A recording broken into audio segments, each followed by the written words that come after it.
how is West Asia seeing this? How are they negotiating? Because they also live in an area where there is constant strife. We are living in an area, in a region also where there is strife. We've just going through Operation Sindoor.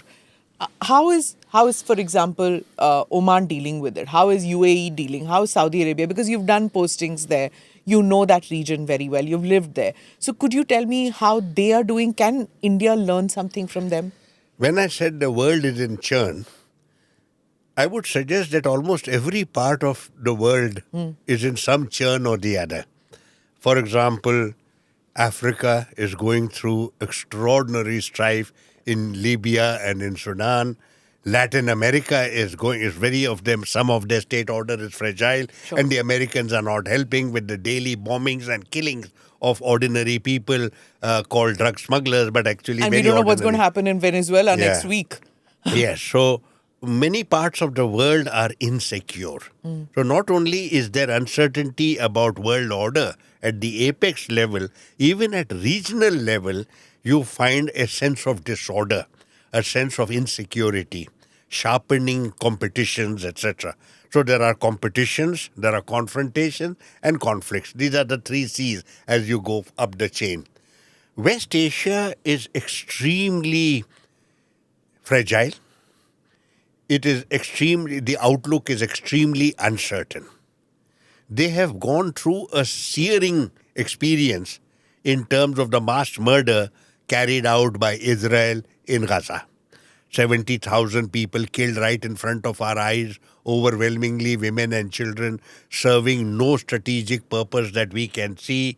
Basically, an attempt by the Israelis to extinguish the Palestinian resistance physically, just as Hitler wanted to extinguish the Jewish question by extinguishing the Jews.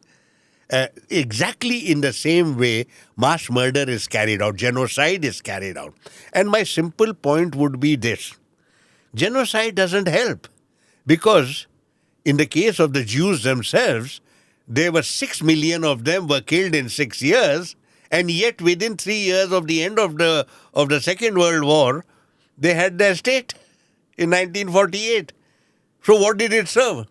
So I would say this: where the West Asians are concerned, they are extremely insecure. None of them ever, when they were constructed by the retreating British Raj over there also, none of the states that emerged could be called internally secure. They were meant to depend for their security To the West. on the Western powers. And it is true of Pakistan, of Israel, and all the Gulf countries and large parts of West Asia as such. Today, what is troubling them are the following. Not only do you have an extremely aggressive in Israel, which has made it very clear by attacking Doha that no target in West Asia is outside their scope. So even the Gulf monarchies have been told, regardless of the fact that you are close to the Americans and otherwise you pursue moderate policies, even you can be attacked by us. Iran obviously has already been attacked. The Americans are not seen as credible security guarantors. So you have a churn in world order, a competition at the apex level between China and the United States, and also between the Russians and the Western Alliance. You also have Israel cleaning up West Asia of anyone who threatens the Western Alliance. Please recall, Israel's actions in West Asia are part of the larger effort being made by the Western Alliance to clean out all those who oppose their hegemony. So in the case of Europe, it is the Ukraine war. In the case of West Asia, it is the Gaza war. And in the case of China, not yet a military conflict, but competition in regard to economic issues, technological issues, logistical connectivity matter.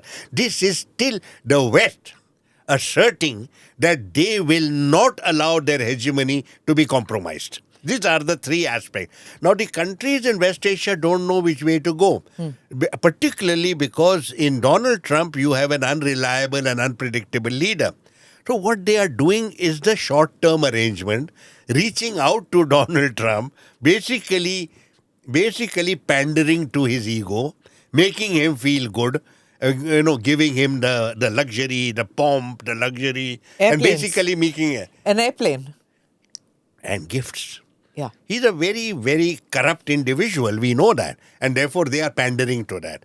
But it is very clear that they do not see the United States as a credible security partner. Namaste, Jai Hind. You're watching ANI podcast with Smita Prakash. अगर हम उसको मस्जिद कहेंगे तो फिर विवाद होगा। The issue is टूटा है क्या भारत? 400 पार का मतलब ये है कि संविधान खतरे में है। क्या हम लोग ये निर्देश देते हैं कि फला को गिरफ्तार करके जेल डाल दें? वही तो कह रहे हैं सब। ये बेबुनियाद निराधार आरोप। सच्चा सुनना चाहो देखो स्मिता प्रकाश ANI, it does not lie.